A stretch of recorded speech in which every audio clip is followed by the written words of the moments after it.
Hey guys, welcome. In this video, I'm going to show you how to convert this grocery list from Excel to PDF by using a website called ilovepdf.com. If you are new to this channel, don't forget to press the subscribe button. So without any delay, let's begin.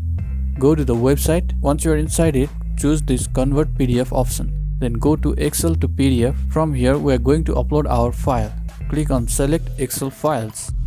Now locate your file, and my file is inside desktop, so I'll just click on open. Once your file is uploaded, it's time to click on convert to PDF. Depending upon your file size and internet, it may take some time, and once the conversion is complete, you will see the option to download your PDF. Most of the time the file will download itself, and if it doesn't happen, then just click on download PDF, and you can even share the file using the link or QR code or using Google Drive, Dropbox as well. So now let's check the file that has been converted.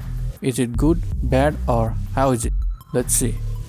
It seems fine. All the borders are covered and it looks exactly like it was before when it was in Excel. I think this will work for you as well. So if you like the video, then please press the subscribe button and don't forget to write a comment as well. I think this much for today, and I will see you in the next video.